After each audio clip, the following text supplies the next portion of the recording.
right. Hope you guys are doing good. I am Rob Foster. This is KC Music Talk.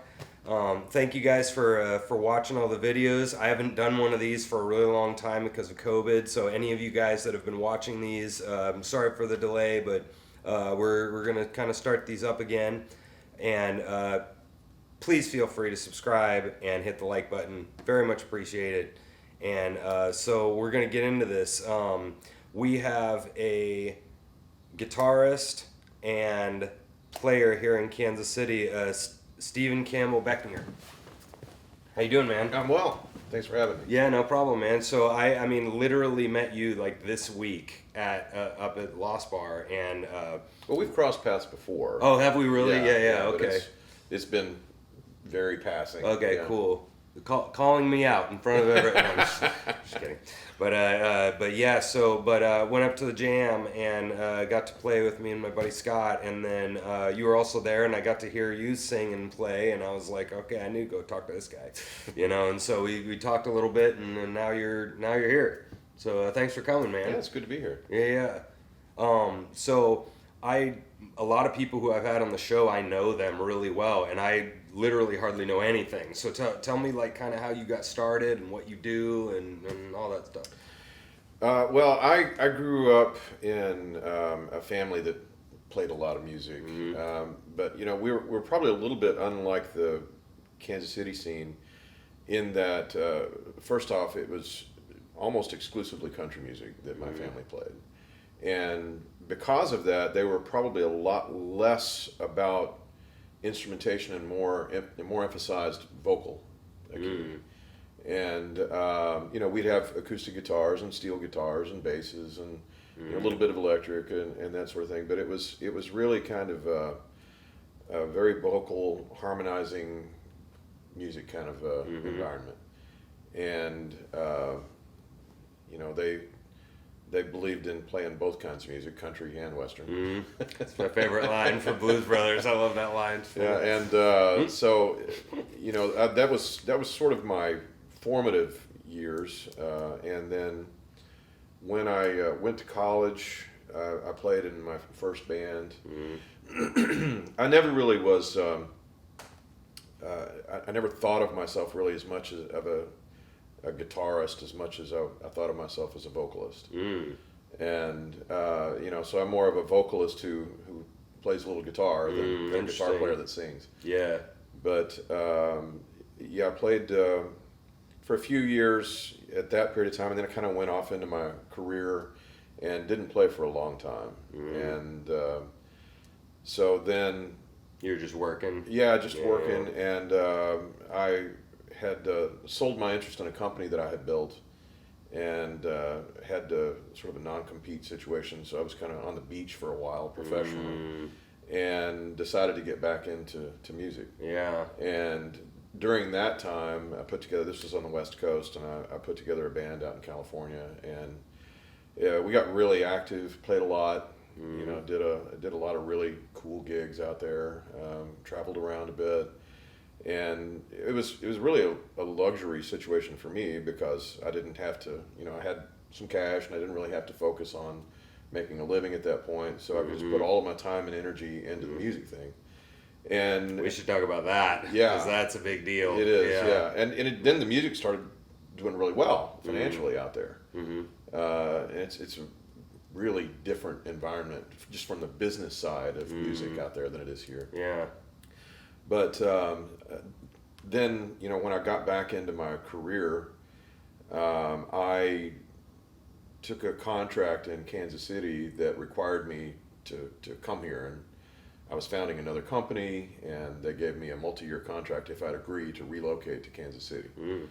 So I did, but the band in California was really banging at that point. And so pretty much every weekend I was on a plane back to California doing shows. Oh, so you did both. Yeah, and I did that for, I don't know, a couple of years, maybe 2-3 years. And at that point I was just burnt out, like enough of this. And I really didn't think I was going to get back into music at all at that point. And sold all my stuff, and I was out. And I knew a guy here that I had met when I'd first come to Kansas City. In fact, I went to a jam, and he was always kind of trying to get me to front a band with him. He had a band that their frontman was in and out, I guess, and I for a long time declined, and then every once in a while he'd call again, and so finally I agreed to start playing a little bit with him, and of course I was really rusty. I'd been at it for a while at that point. Yeah. And you got to get your chops back and get your voice back and all that. Used to singing 4-hour shows again. Yeah, exactly. Yeah. And it's it's fairly demanding. Yeah. So have been doing that pretty steady now for a few years. Here in Kansas City, and Sweet. Working with a couple of different bands now, and it's rewarding. It's a lot of fun. We have a good time. And you so you're saying that genre-wise, you grew up a ton of country, lots of country stuff, and then right before we started, you were talking about like you were saying that the rock stuff you had to all relearn or learn for the first time. Well, not relearn. I had to learn it. I mean, there was some of it, Seeger stuff and Eagle stuff and stuff like that. Kind of I'd heard it a lot, but I'd never played any of it. And so, in particular, when I was in California, I was playing with people that were really into sort of the bluesy kind of rock stuff, and I didn't really know much about even the Allman Brothers or anything, and so I went in California. I went to see them live, and got a. It was in a very small venue, so we were really kind of up close and personal. The band would leave the stage and come order drinks at the bar where we were standing, and that kind of thing. So that was sort of my introduction into the music that everybody here knows and loves. Right. And so it's frankly still a big learning curve, because things that everybody else grew up with, I didn't. And we've talked about it on the show a lot. Something that for me, because I play so many different kinds of genres. Usually fiddle players are kind of fiddle or classical, and that's it. But I'm really different. I do everything, and I don't know about average, but I do everything enough. And so I never get great at any one thing, but I can like handle all of it kind of.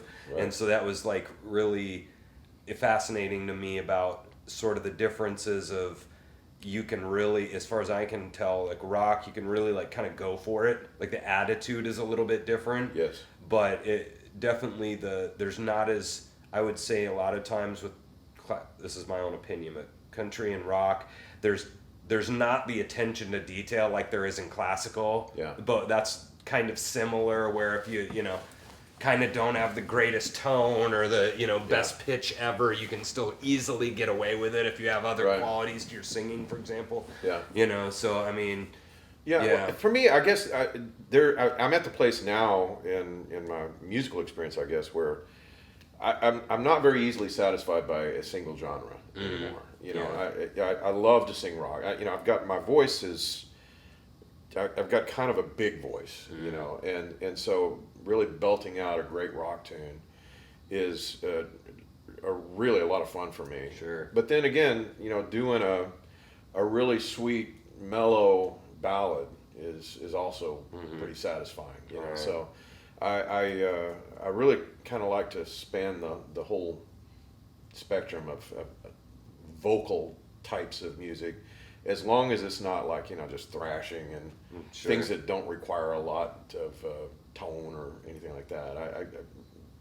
The tone of the vocal and the presentation of that vocal really matters a lot to me. That's really where my interest. That's cool. Yeah, you and I were talking about kind of the Kansas City scene, and you were discussing how, I mean, you were speaking highly of it on the phone for sure, and me too, and I was talking, and we were both coming to the same conclusion that this is sort of a really jammy kind of town. That's how I describe it anyways. It's a really good description. And everybody's like, there is for sure a community here, like a lot of musicians know each other, and I've found that here, everybody, they don't love you to sub on the gig, but they're kind of okay with it. And I think a lot of the reason is, one, it's just the environment here is just like that. But two is that like everybody is so good here that they're not really, if they're a really good drummer, they're not worried about another drummer like taking their main gig because they are good. Yeah. You know, everybody's. It's not that they're at the same level, but everybody's good here, so they're not really worried about a better person because everybody's just good. You know, and so Yeah, you know, did if you you look notice at that out in California or? Yes, there's a much bigger disparity in skill level in California. Yeah. You know, you've got people who are really good, and you got people that are really not. And the finding a sub out there that you're going to be happy with is a pretty tall order. And so one of the things that I did is I made deals with all my guys. I paid premium money, and I said, look, you know, I don't care how many acts you play with, as long as when my act comes up, you're playing with me. Do you think that's a solution to that kind of thing? It was a solution there because the money was bigger. You know, it was a much more substantial financial environment out there, Right. And so you had more to play with. And you know, it was my band. I had an LLC that I put together, and I ran it like a business. And you know, I had set amounts that I paid everybody. I had contracts with every client. I knew exactly what I was getting into. I knew what I was going to walk away with. I knew how I was going to get paid. Yeah. When I was going to get paid. I mean, it was all the mystery was gone. And so, because you couldn't have a comfortable sub environment out there, just making it financially sort of irresistible to be. That really overcame that. Right. Here in Kansas City, it's very different in a lot of ways. Number one, the sort of the median musicianship here is so much higher. Really? Yeah. The skill level here of the players it's really impressive. You know, you go to any jam in town and you're going to see people that other places they're paying big money to see those guys. Yeah, that's really interesting.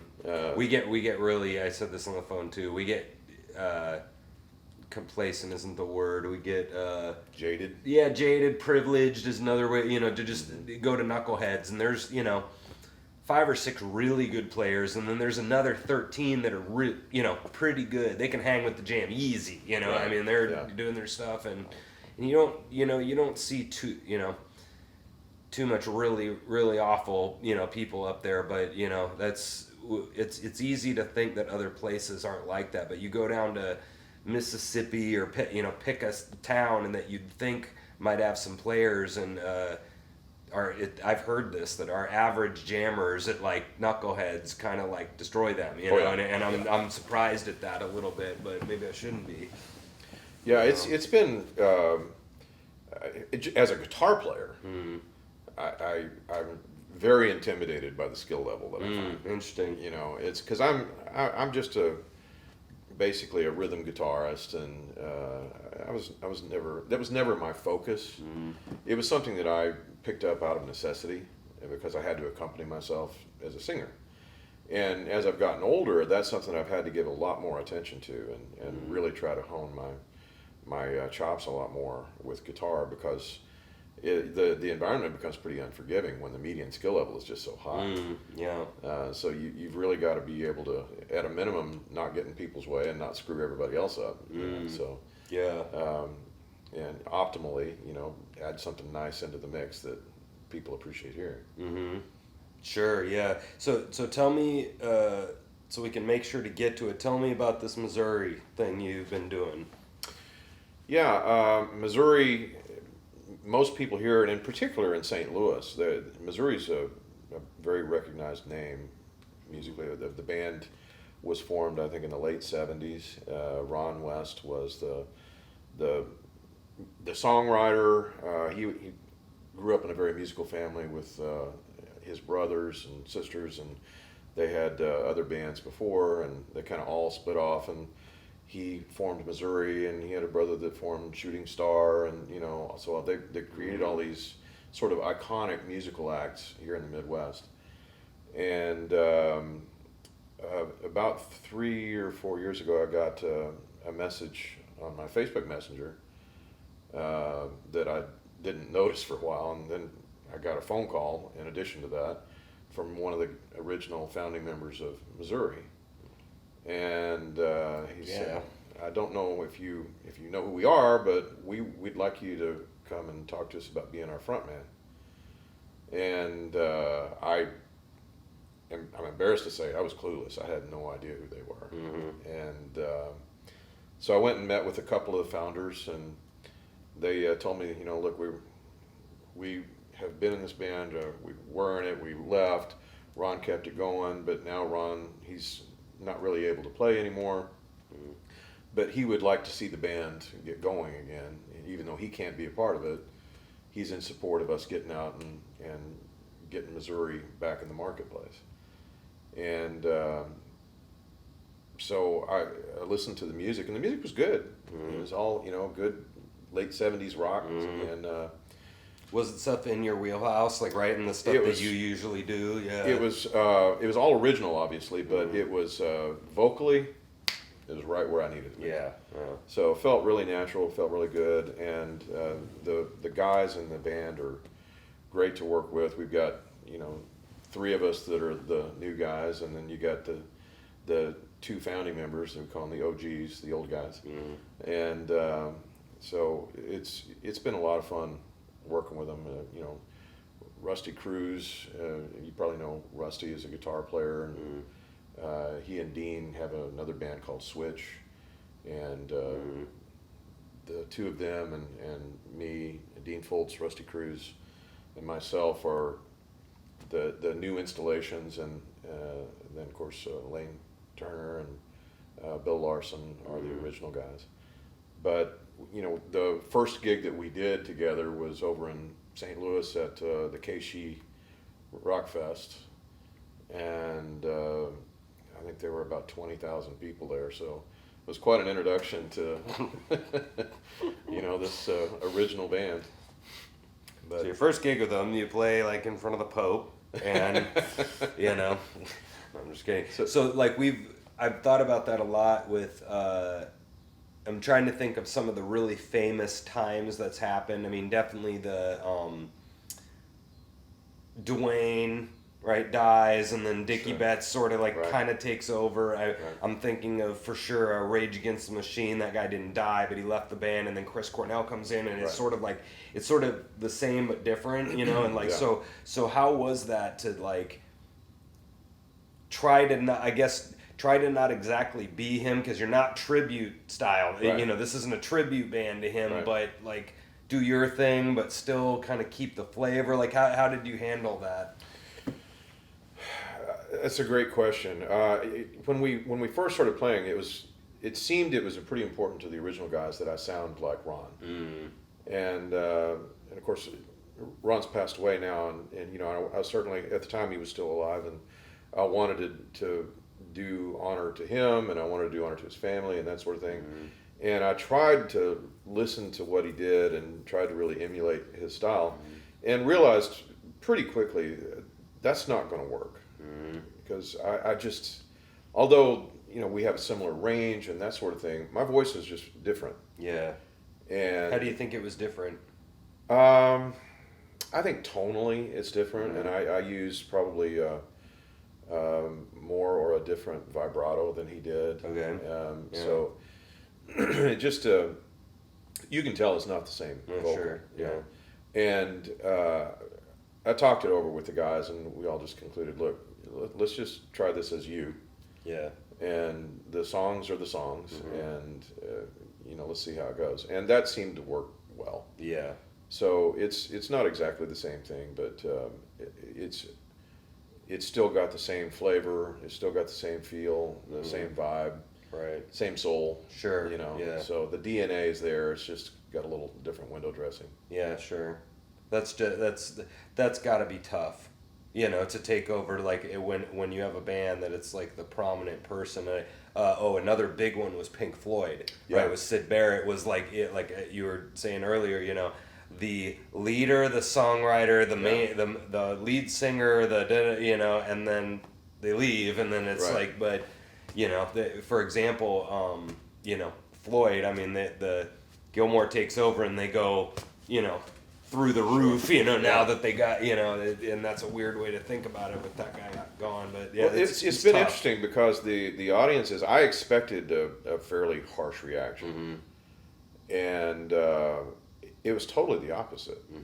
The fans were just wonderful to me, and They get it. I Yeah, think and they were, it, yeah. they were in the audiences, just a sea of people, and they're holding up Missouri albums, and after the show, they'd come and they'd want autographs, and I'm not expecting to sign anything, Right. but they want you to sign, Yeah. even though you're not That's neat. Ron West. But it's been really nice to be so warmly embraced by that community. I think when you're good, they just, if they don't like it, they don't like it, and Yeah. whatever. But like if they can just tell that you're a monster too, you're good, you're good too, and so they get it, you're just a different singer, and Yeah, they've been yeah. very very kind. Very That's really generous. great. So Yeah.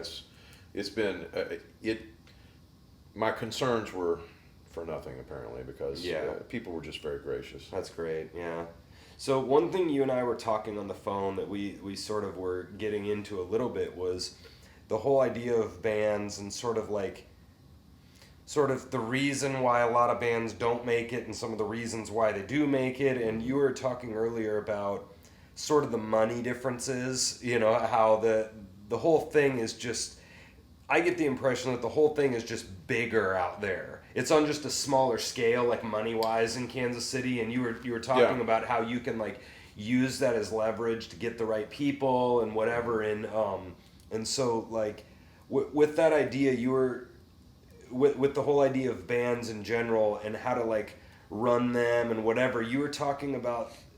Explain to me the benevolent dictatorship idea you were trying to get at. Yeah, I've got a really close friend here that I've played with him a fair amount, and he was influenced by a pretty substantial player here in town for a long, long time. And the mindset was always, hey, it's a benevolent dictatorship. I'm going to call the shots. You're going to do what I say. And, if you don't like it, there are other bands in town. See ya. And I've heard that philosophy bantered around a lot. And I think I really surprised him when I told him that I wasn't really a proponent of that strategy. That's if you've seen, in my opinion, if you've seen the dynamics of one band, you've seen the dynamics of one band. I mean, every band is unique. The players are unique. What they're in it for is unique. Everybody's got an ego, and you've got to figure out what's in it for you. Why are you doing this? I know why I'm doing this, and I can set my goals according to what I want to do. But if I really want to work with you, I need to know what you're in it for too, because if I'm not getting my goals aligned with yours, we're looking downstream at some conflict. No matter how much I enjoy playing with you musically, Right. this is not going to work, because you're going to have a whole different set of objectives. And if we come into conflict on those, most people are not willing to sacrifice their objectives. And so for me, early on in any musical relationship, I want to know, what's everybody doing this for? What's your goal? What are you looking to get out of this? And for a lot of guys, it's just they want to gig a lot. And for a lot of guys, it's, well, I want to gig, but not too much. And some guys are, well, I want to make it. Right. And so knowing that mindset on the front end, I think personally, is critically important, because it's fruitless to get into a relationship, even though you might really enjoy somebody's talent and working with them and enjoy them as a person. If there's not alignment there, it's a recipe for disaster. So would you say that, because we've talked about this on the show a ton, about the expectations at the beginning, not 3 months in, but maybe even the first time talking, but you're kind of discussing not the musical expectations, like in the sense of like what kind of music we're going to go after, but you're kind of talking about like the business understanding about why they're doing this, like business wise. Is that yeah fair? I mean, I come at this, I'm fundamentally a business guy. Mm-hmm. You know, I've had a long career in business, and so I couldn't come to this and not think about it from, you know, the same sort of business principles that I've done in the rest of my life. Yeah. So understanding A, how somebody thinks and interacts, and B, what they're into musically, those are very important concerns, but to me they're secondary. You know, the very first thing that I've got to know is, you know, are we going to be fighting for the same goal here? And if that's true, I'm probably not even interested in talking to you if I'm not aligned with you musically. Right. You know, I'm probably interested in hanging out with you and doing music with you because I like what you do musically. So we can kind of clear that hurdle. Well, then we get down to sort of the behavioral element of how do you interact? And, you know... you mean outside of playing?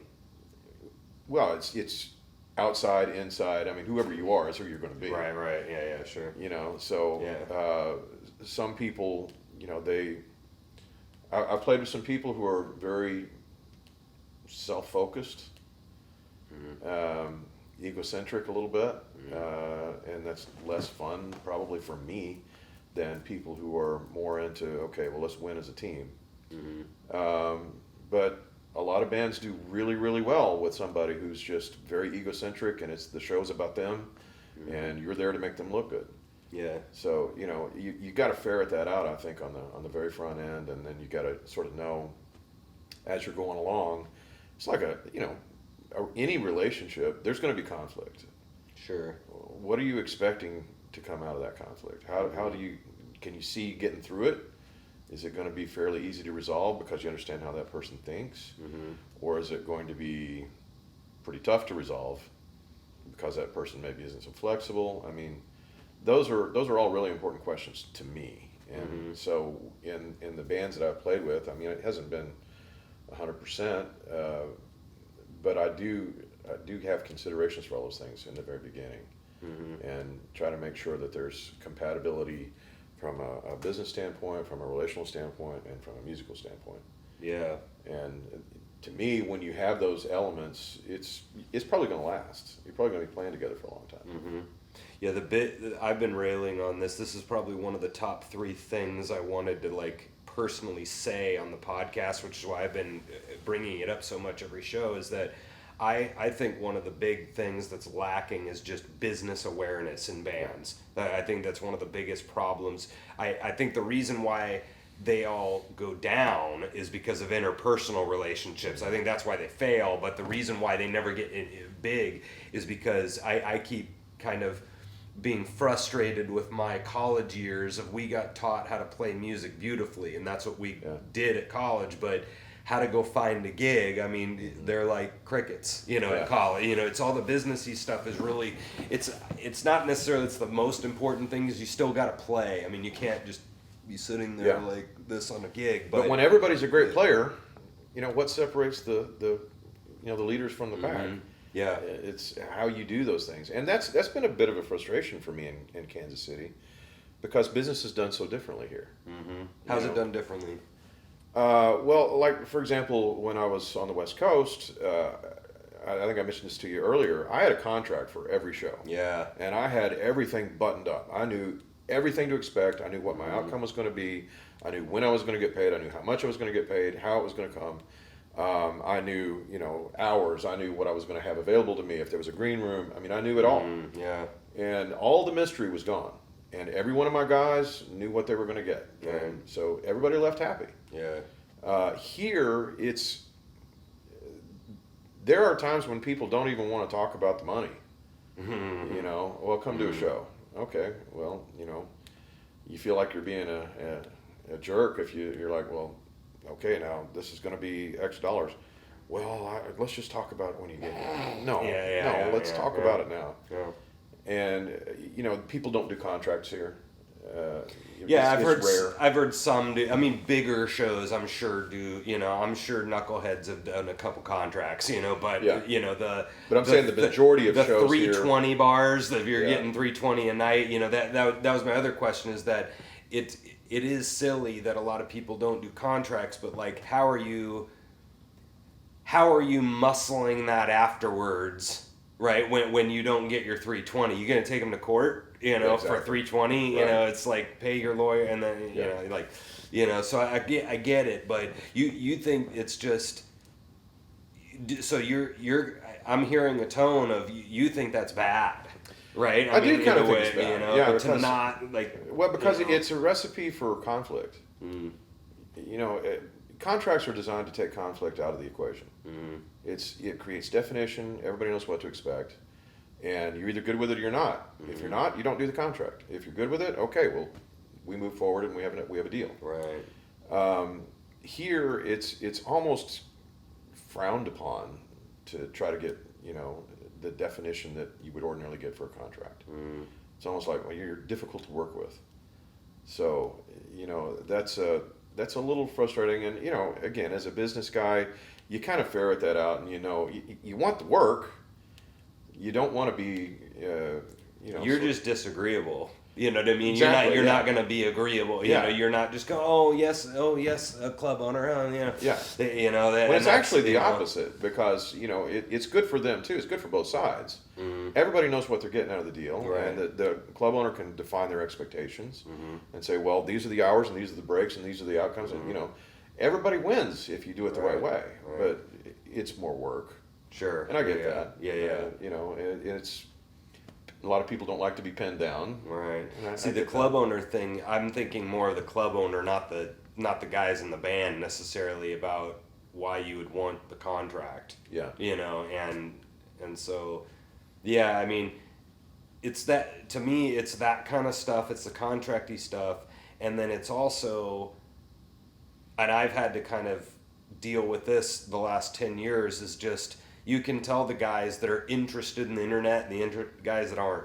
That are still, they're stuck in 1993 in their head. Sure. And they just have decided, I'm not going to worry about Facebook. I'm not going to worry about getting a website. Yep. I'm not going to worry about merch. I'm not going to, and it's tough because the guys that are doing that are thinking bigger.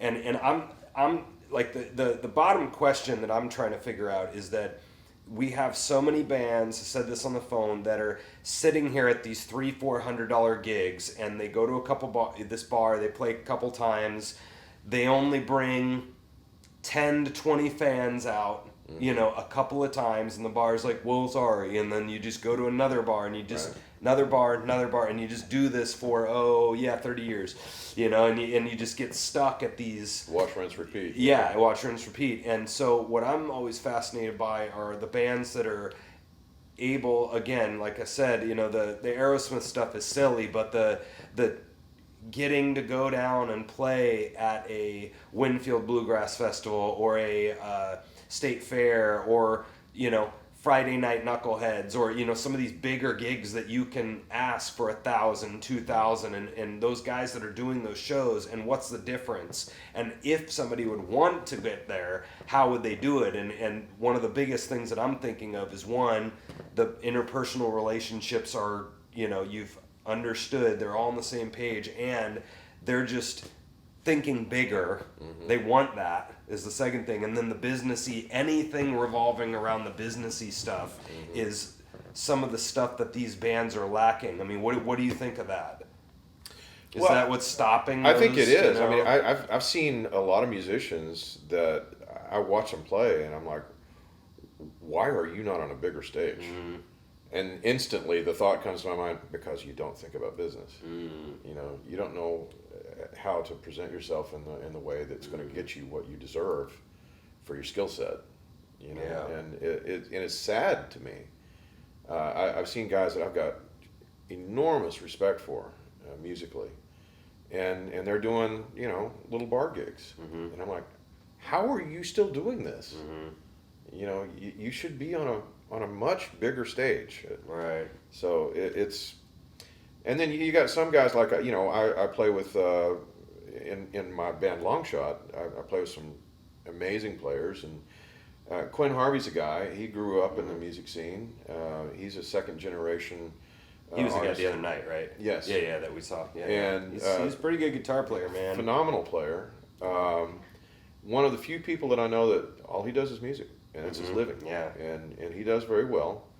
And it's not that he's necessarily, got all these big ideas about how to build his business and all that, but he's got a brand. And that brand carries him, and he gets calls all the time. And he's had the ability to be very flexible and shift into the band scene, subbing in on guitars, or a band scene where it's you are the band, or doing solo gigs or duets, or he's just got sort of that ability to, it's almost chameleon like.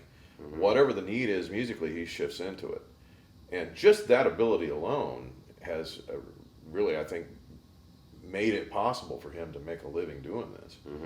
So, you watch guys like that, and they're, he's a young guy, but he's doing real well, and you have to respect and admire that. That if he doesn't have done anything else, he's done a great job of branding himself. Yeah. And that means a lot. That goes a long way. Sure. And we've kind of touched on it a couple times already, is that here in town everybody's in 3 bands. Oh yeah. And that's, I wonder, like, that when you have a band and you're actually making some money at it, you do have time to, you were talking about earlier about you had this huge full-time job, and all of a sudden, like, what did that, some guys, I have like 3 different questions in my head all of a sudden. Like, some guys are sitting here and they're picking certain bands because, one, they don't need the money, so they can 100% pick the type of stuff that they really want to play. If they're Allman Brothers kind of guys, then they can have, they have the flexibility of finding that band. And then other guys are just doing, any gigs because they want to do what Quinn is doing, is that I can't stand lugging boxes. I'm not doing that ever again. So I'm going to find any and all music, and I'm going to be, I'm going to be a little monkey for, performing monkey, doing my silly Margaritavilles and stuff, all day. But then they kind of can get burned out. There's a lot of reason why you would do a lot of stuff. And what did that feel like for you, because you had that full-time job? What was the difference there between that time and now? It sounds like that you've tried to dive into this a little bit more. Was there any differences in your mindset? Yeah, big differences in my mindset. Because I think when I was doing it, at one point, it was I was very much a hobbyist initially, and I'm thinking all going back to my college days and that sort of thing. Coming up in that era, I never took the music too terribly seriously, where I ever thought, well, I really need to focus on get enough money to make this worth my time. And it wasn't about that for me. It was just kind of I guess an ego project. Like most of us, if you have a musical skill or ability, you want to do that because it satisfies a part of you emotionally, and that creative part of yourself. But in particular in California, after I had been in business for a lot of years and had a career, and when I shifted over, I'd sold a company, and I was looking for something to fill my time, and I got into the music, and when I started looking at what it was going to cost me to have people that were at the caliber that I wanted to play with, to have the equipment that I needed, to do, I got the big trailer, and I got all the stuff and all the gear, and I could outfit the entire band by myself. So I had a full band set up at my house, so the guys didn't have to do anything but show up, and we could have a rehearsal. So it was a big investment. Sure. Well, immediately on the heels of that, you start thinking, well, I really need to get a payback on this. And you start thinking about the economics of it. And so I shifted gears in my head and started going after it like, okay, well, I've been an entrepreneur my whole adult life. I'm going to build this business now. You're right, right. And you do the ground roots work of investigating, well, where do you really want to be playing?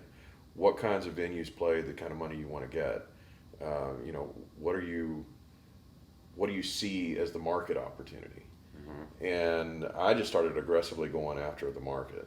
And I went into the studio and did, material that we could use to give to people to say, well, this is the band, this is what we sound like. We got pictures, we got music, and it was a little different time out there than it is now. But caught a lot of traction, and the band got really busy. And fairly early on, the gigs were paying really well, and it only got better and better. And so it probably gave me a little bit unrealistic mindset going from that into the Kansas City market, because markets are always going to be different. Sure. And there were two big key differences. One, the money is different here substantially, and two, when you compare the number of acts in this market to the population.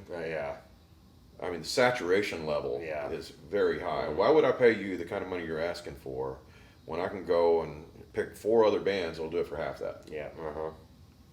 And how do you answer that question? Yeah. So that puts the emphasis right back on the quality of the material and how's the act performing? How does it do? Right. How does it stack up with everybody else? Yeah, and so that was another question I had with everybody being in 3 bands, and that's what I noticed in the jazz scene is everybody's playing in each other's bands, and that just is what it is. It's probably why it doesn't matter about everybody subbing, because everybody's all doing that, and that's what I think that gets everybody really frustrated, because in a way, because like the jazz guys in our jazz scene are such good sight readers, and they're so good by ear that they can get thrown like some relatively hard songs and kind of go over it once and kind of have it because they're so good, you know. And so, but we don't ever have to practice then, even on hard stuff, you know. And so the same thing happens. I was joking about the Can't You Sees of the world and the Route 66. Well, that's how everybody just runs their bands here, is they just pick a bunch of Folsom Prisons and in those, and then they just go gig, and there's bad and good with that. The good is you just keep rolling easy, you know, through gigs all day, and you can have 5 new subs, and you just call Folsoms all day, and everybody just. But it you sound like you've been playing together forever. Exactly. So but it tends to homogenize the music too. Right, and that's the problem with it, is that everybody starts playing the same stuff. And I was joking.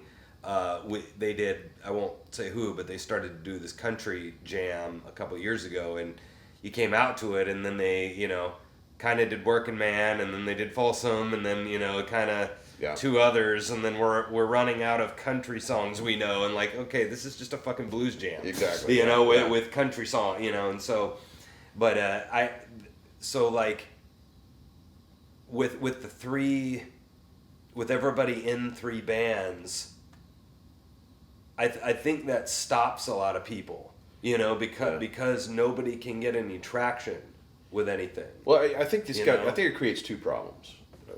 One, again, it kind of homogenizes things musically, because you have to have what's the least common denominator, and then it really kind of flattens everything out economically, because when you're going to get, you know, the same guys in whatever band you hire, why would the money be any different? Right. You know, so it's that's been a bit of a frustration to me, because I've tended to lean more toward the branding thing of, you know, you're going to pay more for this act because XYZ. Yeah. This is what you're getting with this act that you're not going to get over there. Yeah. So, you know, where's your leverage? Mm-hmm. Well, the leverage goes away when everything's, you know, all the same. Mm-hmm. I'll give you one example. And I don't know whether you should be frustrated about it or it's a compliment or what, but, you know, one of the things that I always have tried to do is pay attention to song choice and get stuff that's kind of cool, kind of different, familiar, but not everybody's doing it. And then you take that out to a jam and you do it, and 10 minutes later, everybody in town's doing it. You know, and you hadn't heard it at all up to that point. Right. So that's how homogenized this town is. Right. It just it's such a jam-rich environment. Mm-hmm. And if you take anything into a jam, it's going to get picked up, and everybody's doing it. Mm-hmm. And so that's, like you say, it's good and bad. If you want to be working and you want to be doing, work with different acts, well, everybody knows all the same stuff, and that's cool. Mm-hmm. If you want to have, from a business standpoint, a brand that stands apart from the crowd, that's difficult. Sure. Yeah, I mean, so with the interpersonal dynamics, I've been struggling with this, and this is more of like a life thing where with my students, I've been constantly trying to figure out how I can and it's basically I'm trying to figure out how I can change them, and I've been struggling with that since college of feeling like if I have this person, and this is the same thing with a band, where I have this guy and he's not doing what I need him to do, I've wanted to figure out some way, go through my Rolodex of things on how to change this situation so that he does better. But unfortunately, as I grow older, it feels like the solution is you move on to somebody else. And that always, and it still today feels so freaking unsatisfying, and I know everybody's kind of gone through that of wanting somebody to kind of, the big one is like answer the phone. You get a great player and they're just flaky. Level 10, but they're, not answering the phone. And then you got this level 6 guy who always answers the phone and shows up early and has good attitude and blah, blah, blah, Yeah. And so with the personal dynamics, how, in your opinion, how much do you put up with there? I don't know exactly what even my question is, but I struggle with maybe a better question is what are your deal breakers? That's a better question. In a band, so I'll give you a couple of examples. One, I would say literally falling off the stage drunk is easy, right? You know what I mean? That's an obvious deal breaker. Yeah. Guys that if there's one song they won't learn, I think that's forgivable, but if they've got half the set list that I just won't do because, they have some attitude, that's probably a deal breaker, what. Well, I probably approach that differently than some people. One of the things that I've done professionally is, I do a lot of training in behavioral science, and I test people, and I do leadership training, and I teach people how to do sales, and team dynamics and leadership development. So by the nature of doing that in my work, you look at people that you're looking to get involved with musically, and you're immediately sort of assessing, okay, well, what's their behavioral mindset? And that tends to be, people fall into general categories, and they're communicating that to you all the time subconsciously, by if you pick it up and if you're listening, if you know what to look for. Yeah. So consequently, if you know that a person has a certain behavioral perspective, then you can also know what's the key to motivation for that person, and you can have a fairly predictable idea of what to expect from them. Well, if you kind of have that going in, then you're not really going to get a lot of surprises. Sure. Once you start working with those people. Yeah. And do things need to be tweaked? Sure. But because you know how they think, you know. As an example, some people need to be nurtured, and you got to be very careful about how you communicate information that's not pleasant. Other people, don't beat around the bush. Tell me what you're thinking. Right. Get it out. Let's go. Stop wasting my time. Yeah. So you have to kind of know that. You've got some people who are very extroverted and egocentric. You've got other people that they don't appear to be very extroverted, but they are. And they're very driven. You got some people who are just into the details. It's got to be perfection, or it's not worth doing. And you got people that are, or they're never going to be serious either. Yeah. That are always joking, and you're trying to be a little serious, and then they're just 45 seconds later, they're done and they're saying jokes immediately, and you can't get them to, pin down. Yeah, that's that big extrovert typically. Mm-hmm. That one that's they're maybe not learning the parts as well. And all that. Mm-hmm. So it's learning the songs isn't as important to them. Right. The attention to detail is maybe not important to them. And if you've got that big extroverted person working with somebody who is a total perfectionist, it's not going to work very well unless somebody's willing to do some big compromising. And so there's. So you're saying that you if you're being observant, you should be able to pick up on that, and it shouldn't take 6 months. You should be able to pick up on that. Maybe not literally the first time, but within the first couple times you meeting, you should be able to see there's a pattern, right? For me, I generally when I sit down with someone for a conversation, that's I know what I need to know. You can tell what the mindset is. You can tell what you're working with. Granted, that's something that I'm trained to do, and not everyone is. Mm-hmm. But that's a skill that you can develop. Anybody can. Anybody can develop that skill. And, if you need help learning that, there are a lot of people like me that can help you learn that. Mm-hmm. But for the most part, I personally think that's one of the most important skill sets for anybody that's trying to put together a musical act. Is, you got to know, again, it goes back to what are your goals? What are you into musically? And behaviorally, what's it going to be like to work with you? Because it can be heaven or it can be hell, and it really depends on, did you do your homework on the front end to know what you're getting into? Right. I heard this.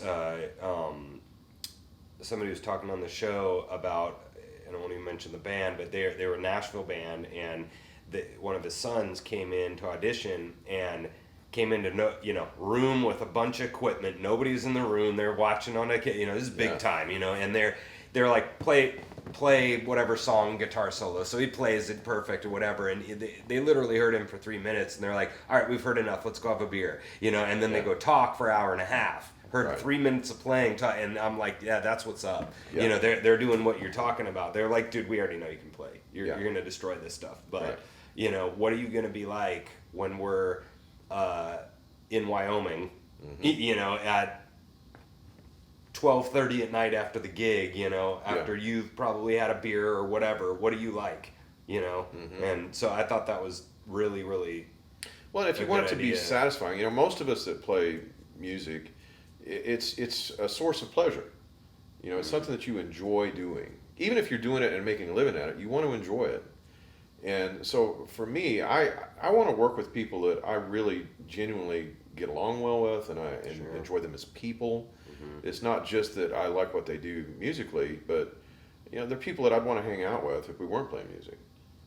That's important to me. Now that's not important to everyone, but it's one of my things. Right. So I tend to pick people that I love what they do musically, but I really think they're good people too, and I enjoy their company.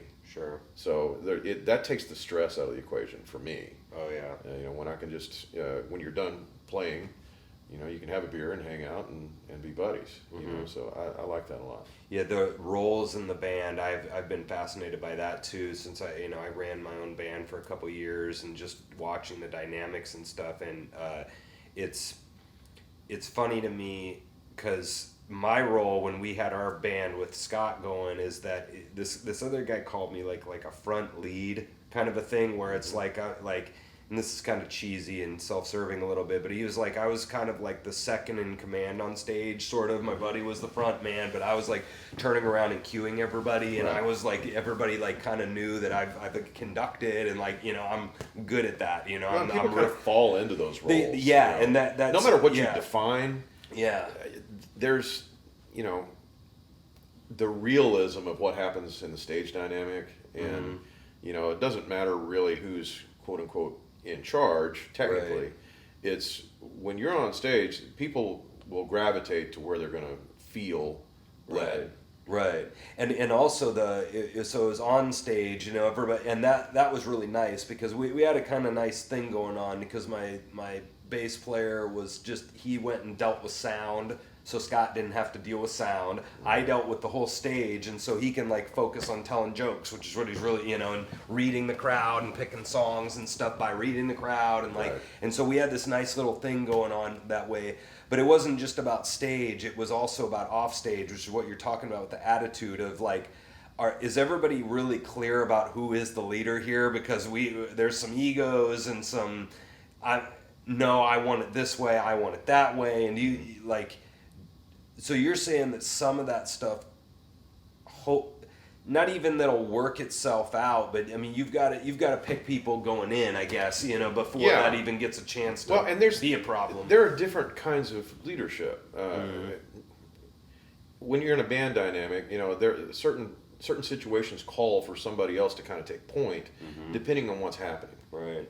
Sometimes it's the singer, and he's calling everything, and sometimes when you get into some instrumentation, the lead guitar is going to kind of drive what's going on. Everybody kind of shifts their focus there, or or the steel, or whatever's happening. I think it's important to not lord over people too much. And again, this is more of my personal style. Yeah. But I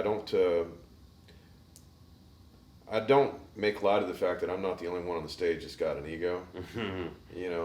Everybody is there to feel like they've got some spotlight. Everybody wants to feel like they've got a chance to be, rewarded for their talent. Sure. And it's important. It's very important. Yeah. And that kind of goes back to what are you looking to get out of this kind of thing. If you've got one person who's trying to steal that dynamic from everybody, then they're not a team player. They're not there to be a part of a team. It's their show. Right. And I prefer. I'm a front man, but I like for the band to be kind of an ensemble thing where we're all working together. It's we look good together or we look bad together. Yeah. You can spot those guys quick. Yeah. Within 2 minutes of playing with them, you can tell who's gonna. Yeah. So you like having more of an ensemble feel, huh? I do, yeah. Because here's the thing. This is philosophically for me. I guess my point of view. If you really enjoy what you're doing with these people, the audience can see that you enjoy being together. Right. They can see your dynamic, good or bad. And if there's frustration on the stage, don't think for a second the audience doesn't see that. They totally see it. Yeah. They might not comment on it, but they see it. And if you are really having a good time, no matter how good the music is, it's better for the audience. The experience is better. Right. Because they're feeding off of your good time. Yeah. Yeah, that's cool, man. What's a crazy gig you've had that went terrible or went just really crazy, or like just a kind of unique thing that's happened? I played a gig once at a huge place that sat on the corner of 3 counties. Okay. And it was kind of this big lodge, and it had this enormous open floor area, and they had a buffet set up on one side, really classy, and then they had this second tier with sort of a balcony that went all the way around the room. Yeah. The place was packed, people on both levels, and the band starts playing, and the place, everybody's just sitting there. Nobody's doing anything. It's like death. And we're like, what is going on? And then after about 30 minutes, we realized, they're waiting until they're lit. Oh. They're getting liquored up. Oh. And they were just killing it. Everybody's drinking hard. And then after everybody gets good and lubricated, the place starts to get kind of wild. And people are up, they're dancing, they're moving, some people are going over to the buffet and get some food, and they're just, everybody's doing their thing. And we're like, okay, all right, now we got a gig. This is fun. People are enjoying themselves. Well, unfortunately, this little, I say it was a buffet. It's kind of like a little finger food thing over on one side. Couple of guys, I guess, bumped into each other at this little food bar. And words got exchanged. And then the shoving started. Then the punching started. And then It was a full-on barroom brawl melee. And literally, I swear to God, I saw teeth on the floor. Oh, man. Blood everywhere. And people were starting to come up on stage and falling on the gear. And I just called it. I said, we're done. And we start packing up. Yeah, And wow. we were getting our crap and getting out the door as quick as we possibly could. Wow. And I'll never forget, we're going out, and there were people literally bumping into us fighting. I had blood all over my clothes. Oh, wow. And the club owner was at the door with my money. And he said, hey, great show, guys. Like, this is just like a normal deal. Wow. And, we quit the show 2 hours early. What state was that in? That was in Arkansas. Arkansas, okay. Yeah, that's funny. Like, yeah, that's just like, that's so funny, his attitude. Yeah, it's just no big deal. Yeah, this is a Thursday night, or whatever. Yeah, wow. Yeah, I've never been in a bar brawl. I've seen a couple fights, but it was only like 2-3 people. Yeah, I thought that only happened in the movies. Right. This was otherworldly. Yeah, it's both things, right? It's like when you're on stage with the band, it's like I was just thinking about like the humidity we have here. Like you can just feel it in the air that the band like is not having it, but you can do that with the audience too. Yeah. Like you can start to feel, You can feel it. We're about 37 minutes away. I can feel, somebody's getting brewing. sucker punched right now. Yeah, that's funny, man. Yeah, I've never been in a situation like that. I've heard stories, so that sounds just wild to be in that was definitely the craziest gig I ever had. Wow. Wow. Like I don't even know what's a really like awesome gig you were able to do. Like I guess this band is kind of pretty neat, the Missouri band. Yeah, doing shows with Missouri, Missouri's probably underappreciated in Kansas City, even though it's from Kansas City. Mm-hmm.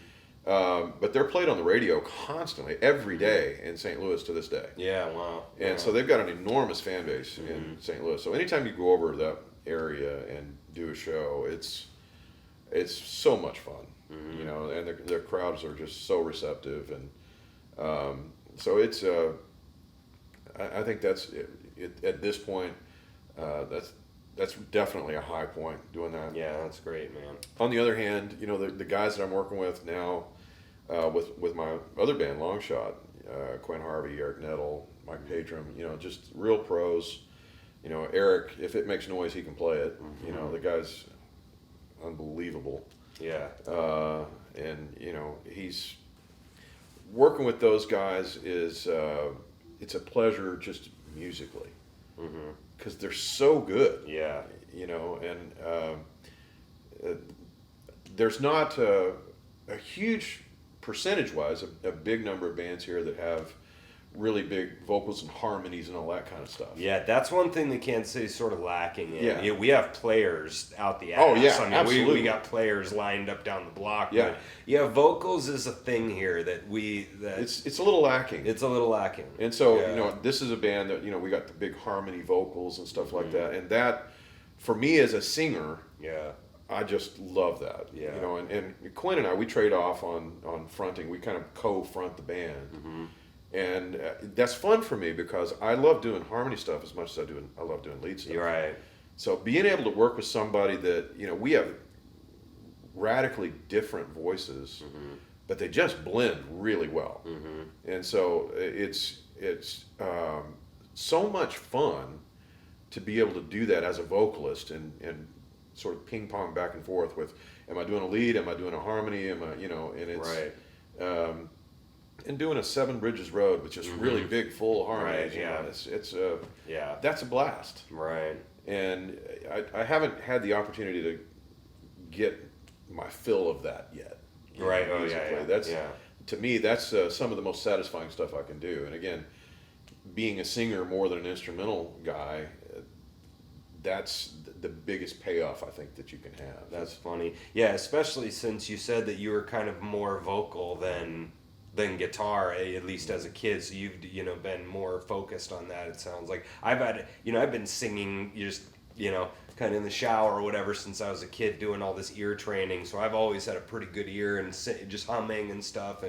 but singing back up in this band has been a lot more fun than I thought it would be. Yeah, it's really rewarding. It is. Yeah. Picking out the harmony parts, and it took years because I grew up in a family that's all we did. Yeah, Everybody sang. It was like all these different harmony parts and pick your spot, and yeah. it was a big surprise to me to become an adult and go out and start playing music in the public domain, and realize a lot of people can't do that. Mm-hmm. They can't pick out the harmony parts. They can't sing those parts, and so that became a bit of a source of frustration over the years. Of gosh, I just really love to sing with somebody who's a really good singer, and have fun doing that together. Right.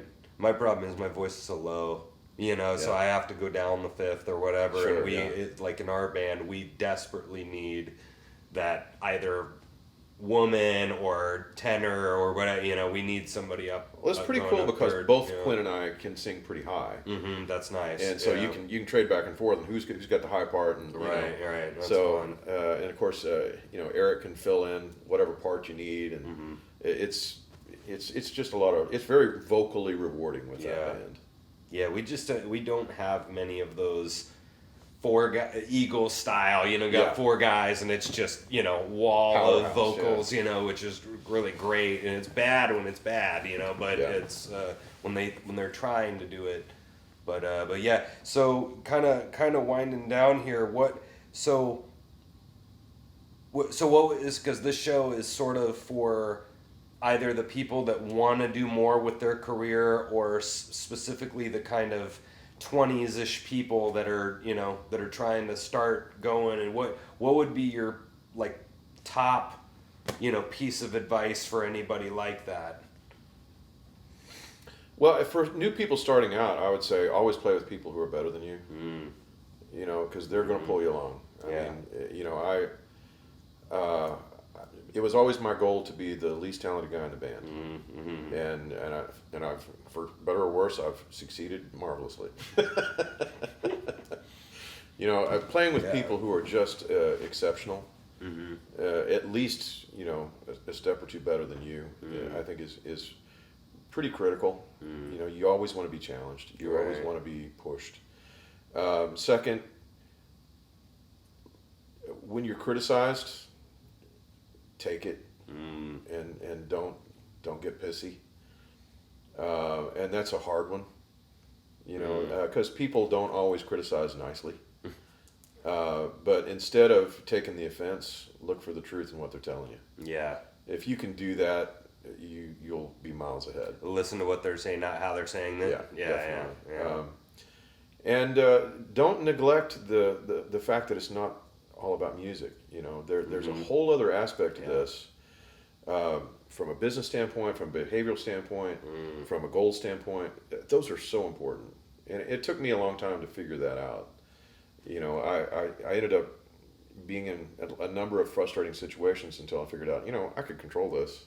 I don't have to put up with the bullshit. I could do this in a way that I'm happy. Yeah. And if you do that early on and you get in the habit of doing that, I think you're going to have a longer, happier musical experience. You'll probably be able to play with people a lot longer. Everybody's going to be a lot more satisfied. You're going to have a lot more fun. Yeah. And you'll probably make a lot more money.